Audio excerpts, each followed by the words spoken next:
Hi everyone and welcome to Unit Review. We're your hosts Jack and Dan. And today we're going to be looking at the Skorpekh Destroyers of the Necron army. Yeah, one of my all-time favourite units from Necrons from any edition, but are they any good in this edition? You know what? They've really grown me over these last few I've been wearing you down, grinding you down. Yeah, over these unit reviews. You know, Lich God was my go-to kind of taking units, but these guys have been coming up with my charts a lot. So I think let's just dive straight in with the stat block, Dan. You want to go ahead? So they've got a move of 8, a toughness of 6, which is nice, a 3+ save, 3 wounds each, a leadership of 7+, and an OC of 2. Very nice, very good. Solid stat block. Good it movement. Is the OC of 2 strong. actually surprises me and surprises some opponents because you don't expect it. No, well, elite units typically only have 1 OC, so these guys have 2.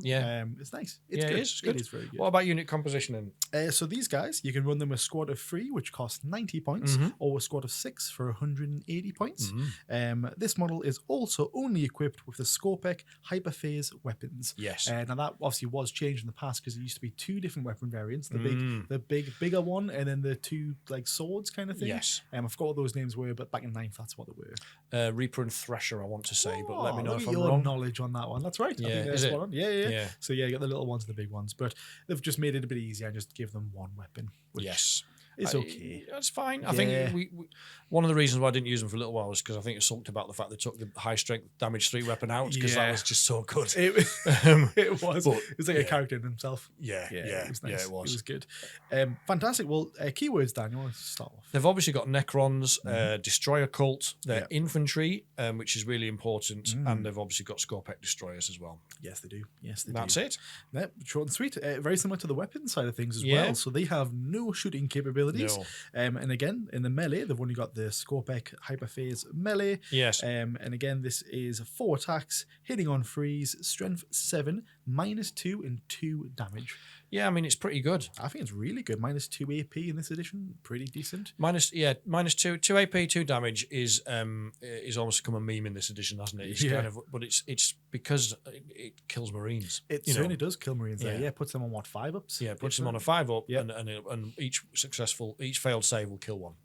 Yeah, very nice. We'll talk about more on how to make that stat line even better against Space Marines, because we've got some really good stratagems and combos. But before that, Dan, abilities. So they've got the faction ability. So at the end of the command phase, you can reanimate D3 wounds back to the unit under your reanimation protocols. They've then also got Whirling Onslaught. Each time a model in this unit makes a melee attack, you can re-roll a hit roll of 1. And this is the one I always forget. If the unit has charged this turn, you can re-roll all hit rolls. Which is great for the reasons we will come on to. You also get a plasma sight. For every 3, they're allowed to take 1 plasma sight. So if you unit 3, you get 1. Unit 6, you get 2. And you can select, when the unit selects to fight, you can choose to use the plasma sight once per game, and that gives the unit devastating wounds just for that. Just for that fight phase. Just for that fight phase. But it's that's pretty powerful. Oh, it's fantastic there. Yeah, it just allows you to kind of get through bigger vehicles that might have maybe better saves than a -2. You're getting past those invulns that is becoming so prevalent in this edition. They are rife with them. But I think overall 2 really good abilities to back up what a unit is good at. Really, and it's lore appropriate as well. It all ties together in a nice little bundle. What about stratagems that are good with this unit then? So talking about kind of making them more like a Space Marine killer, the first one I've got is the Protocol of the Hungry Void. This is 1 CP. It is in the Awaken Dynasty. It happens in your fight phase. You obviously select 1 Necron's unit, and what the effect is until the end of the phase, you add 1 to the strength characteristics of that unit. And if the Necron's character is leading the unit until the end of the phase, you improve the armor penetration characteristics by 1 as well. So that's really good. If you're bringing a Skorpekh Lord with this unit, you're already getting +1 to hit, because with in the Awaken Dynasty, right? So you're going from what? 3s to 2s. 3s to 2s. You get the reroll full ones. Rerolls. Reroll 1s or full rerolls on the charge. Exactly. And then now you're wounding Space Marines on 2s. That's the break point. So moving from strength 7 to 8 is big in this edition because it gets you to wounding on 2s against anything that's T4. And then devastating wounds on top of that as well, if you want to pop it for the sheer number of killing. I think you can easily take down a majority of Space Marine units with that, and even threaten some of the bigger ones like the Terminators and such. Yes, and I think it also combined with the Skorpekh Lord, because he's giving you the -1 AP. We'll come on to this, but he gives you lethal hits, so you can then all of a sudden, with that extra AP, you can start chopping tanks up as well, because you're putting them on quite high saves all of a sudden. So 2s, lethal hits on 6s, re-rolling 1s. Yeah. Come on. Like, it's getting incredible. Fish for 6s. If you're on the charge, fish for 6s. Yeah. Again, that flexibility of being able to be like, I'm versing a tank here. Yeah. I'm just gonna run the risk of re-rolling them all again to get those 6s. Yeah, I think so. Hitting on 2s, what the chances are. But that's it. If you're getting up to AP3 with that strat, that's putting a Land Raider on a 5 up. That's decent, I think. Space Marine 6s. Yeah. I like it. Yeah. Again, those are gone. Yeah. So I think overall, again, over this edition, I've been convinced to use this over Lich Guard. If we go back over the old videos of watching Lich Guard, I was like, Lich Guard all the way. These guys, get these guys off the table. But now I'm like, no, these guys are good. I think it depends on your play style, which we're going to come on to as well. But because these do a slightly different role, and you have to kind of let them go, don't you? They're not going to be around at the end of the game. No, let them have the fun whilst they're there. Yeah. They're here for a good time, not a long time. Yeah, exactly. The other stratagem you've picked out here is a great one as well, I think, for this unit. Again, it probably speaks volumes. So again, this is rapid ingress. It is 1 CP. It is a core stratagem, so anyone can use it. It is at the end of your opponent's movement phase. You select 1 unit in reserves, and then the effect is you can arrive this unit on the battlefield during their end of their movement turn. Basically, it's a brilliant, it's very powerful strat. Obviously, they don't have deep strike unless you're putting an enhancement on them. Yeah, but this is massively important if you are running them in the big 6 blob. Yes, because it's hard to hide from shooting. Yeah, if you've got a shoulder or a leg sticking out from behind a ruin, your opponent can find line of sight on them. They can do some damage from shooting. Exactly. You don't want that. Nah, and alongside that, like these guys with the Skorpekh Lord, their base sizes are quite large. So 6 of these guys plus the Skorpekh Lord, you're not going to be getting them anywhere close to their deployment. That's in a safe zone, basically. So the reason why I like a rapid ingress, which kind of flows onto the how to play kind of style, if you bring 6 of these and you rapid ingress them, they have 8-inch move. So you have that flexibility of rapid ingressing them turn 1 or turn 2, and then basically putting them in a very safe spot back quite near your deployment. Because with their 8-inch move, they can get up the field and then still make a very decent charge. Yes. So you rapid ingress them somewhere at the end of your opponent's movement phase. If you are smart, you can rapid ingress them somewhere you know your opponent can't shoot them, and then you can go and touch and kill pretty much whatever you want. Yeah, exactly. And again, Space Marines. I like it. Yeah, Space Marines most actually. There's not much that will stand up to 6 Skorpechs on the charge with a Lord as well. Yeah, it's serious. It's too good. Yeah, it's very good. And again, where on the flip side of things, if you bring 3 Skorpechs, we're running them with the Skorpekh Lord. That's relatively a cheap unit to do a lot of trades. They're quite fast movement, quite tough with toughness 6. Yep. So just getting them on the board, you can scale a lot of opponents. And with only 3 of these guys in the Skorpekh Lord, typically a lot of players might only put like a very cheap unit to defend their backfield. I feel like having 3 of them, which is a lot smaller area of space, you can kind of get them in turn 3 in their deployment. That's an interesting one. Yeah, I hadn't thought about that. Because again, they will chew through a lot of things. 4 attacks each. Skorpekh Lord has like 5. I think just getting through with lethals is pretty decent to scare the backfield. Yeah, and I think you can on a tournament setup, most tournament layouts, UKTC or WTC or whatever, you can stage these quite well because they're infantry. They can walk through walls. So you got an 8-inch move. So even with an advance, you're moving 9 to 14 inches. So you should be able to move them from behind ruin A to behind ruin B. And it's completely scary, whatever's there. Yeah, exactly. So that 3 of them with a Lord, I think, as you said, is that's how I'm running them. Yeah. And I think that's my favourite way. But fair play to people running them in 6s. I do like my 6s right now. They're just such a big threat. Yeah. That when once they're on the board, they're like, oh, bugger, like no matter what side they come on, they're either going to turn the side of one battle or going to really scare the other side. So I quite like them. Good. The last one that we've got is from the comments that we've got on Discord and YouTube. A lot of people love running these guys with the monolith. Yeah, there's a couple of people mentioned that. Yeah, and because obviously the monolith has to be on the table at the start of the turn, but it has that strat where you can port them through. Yeah, it's the Eternity Gate ability. Yeah, and so you pull any infantry. to them.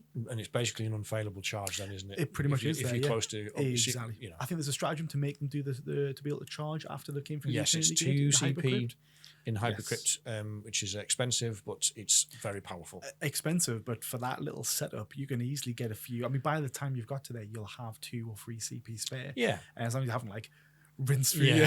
Rinse through. You've got to manage your CP. Yeah. It might even be worth bringing Imhotech, the Stormlord, to get your extra CP a turn or whatever. But it's again, it's about timing, that, isn't it? It's a lot of points, but if you get it right, you will eliminate your opponent's big threat. Again, because you could deep strike in the monolith, and then the next turn you can then bring them in. So turn 3 could be a massive swing if the monolith's still alive. Yeah, rapid ingress and monolith, and then in your opponent's turn, and then bring the Skorpekh in your turn. It'd be really good, really good. Only issue that was that the monoliths went up in points. It's like 400 points now. It's really spenny way to do it, and I think rapid ingress is cheaper. Yeah, just to rapid ingress these guys and have the movement to get up there.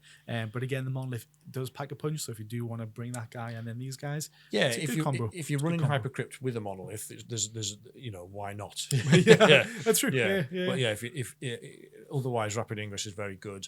I think obviously Annihilation Legion favors the Destroyer unit, so there's a bunch of strats in there that are good. But Annihilation Legion is, as much as you're going to hate me for saying this, but it's quite mid at the moment. It's not a great.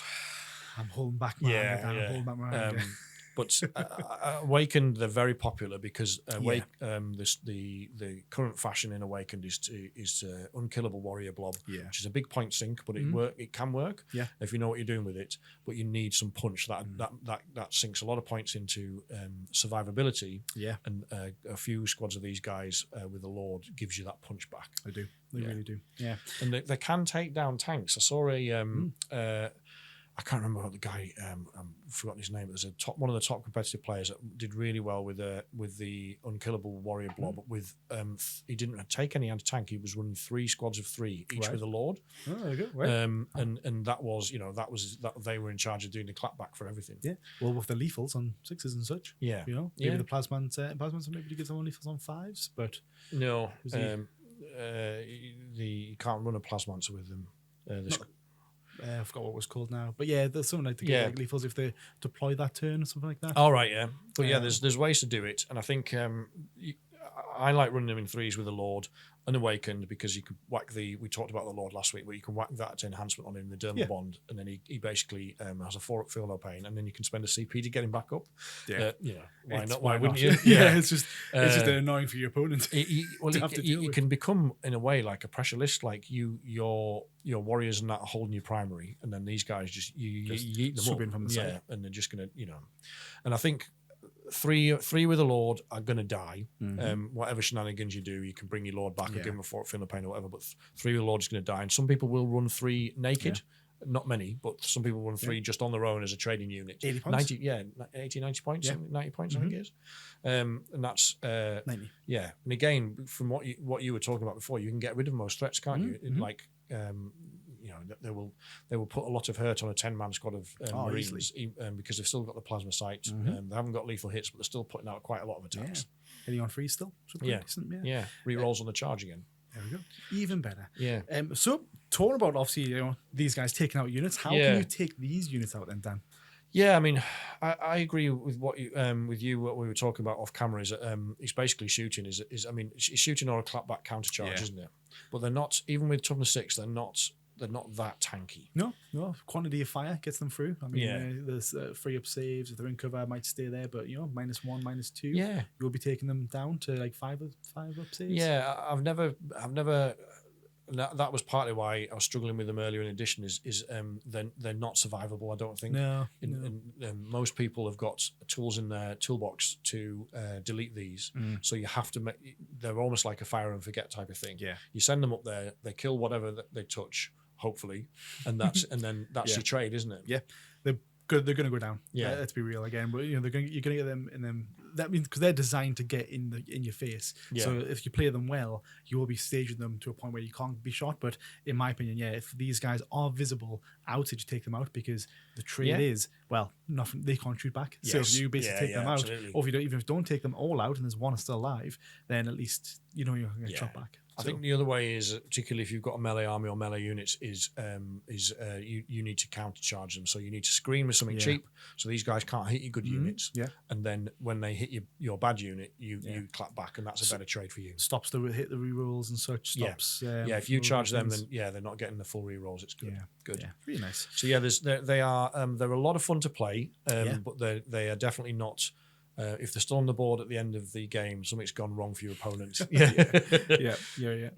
I absolutely love them. Really good unit. Yeah, I'm currently trying to build a list around running 2 sets, one with the Lord and one, both with the Lord. Sorry, 2 sets of 3, because I'm just because I'm enjoying them so much. Yeah, well, I'm not sure if it's actually going to work or not, but we'll try it. Why not? Cheapish unit to give it a try. Honestly, they're pretty good value.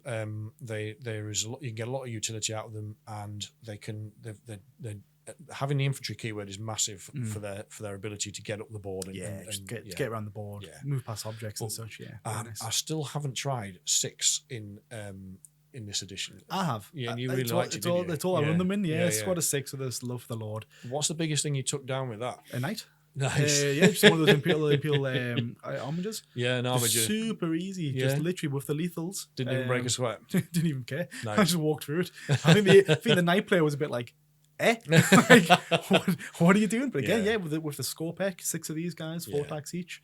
You know, you're looking at what, like 20 odd attacks minimum, easily. 24 attacks, and then the Lord, rerolls, lethals, devastating, no save, straight through. Yeah, pretty good with the extra AP as well. Makes it a bit easier and such. Good. -3 AP puts them on 6s. So yeah, I had them on 5s already. So. Yeah, I'm gonna give it a go. Let us know in the comments if you obviously some of you already have done in the run up to the video. Some of you absolutely are big squad enjoyers. Yeah. But if you're making those work, give us some more hints and tips about how you use them if it's different to how we've set. Yeah. But a rapid ingress with 6 of them sounds like a lot of fun to me. So fun. Yeah. So good. Yeah. So good. Well, I think that's it then, right? Yeah. I fully agree. I think try them out if you haven't tried them already. They're a load of fun, and they will catch some opponents by surprise, I think. Certainly would. Yeah, any big vehicles and such. So massive thank you for all the comments that we've had and all the posts and whatnot. Yeah, again, we had, I feel like we say this almost every week, but we had really good engagement on this one. Loads of you that are running these. There's a few that aren't, that don't think they're any good. We would argue that you should probably rethink that. I think they're worth. It depends on your play style, but they're worth a try. I think worth a try. Yeah. But yeah, if you did contribute, and you've probably seen your name on screen by now, so thank you very much. Yep. Thanks also to the Patreons and the members as well. So thank you so much for all you guys. And we had a few new members. Liam O'Neill, I think is what it is. John O'Neill and John O'Neill, sorry, and Phasmatis, the two. I was trying to remember from a previous video. I was like, I'll ace the name. Yeah. Fucking up completely. But your name's on screen. Your name's on screen. Thank you. Yes, I really do appreciate it. Links are in the video description if you would like to support the channel. We're all the money is going to go on new equipment. We're not going to spend it all on Warhammer, promise. So mainly because we own all of the Necrons already. That's true. Yeah, we've got them all. Yeah. We've got them all. So yeah, but yeah, if you want to join, we really appreciate support, and we have some new perks coming for the higher tier members coming soon. So watch out for those as well. Yes. So yeah, thank you so much. Yeah, if you've enjoyed this, let us know in the comments. Give it a like and a share, and we'll be back soon with another video. Thank you.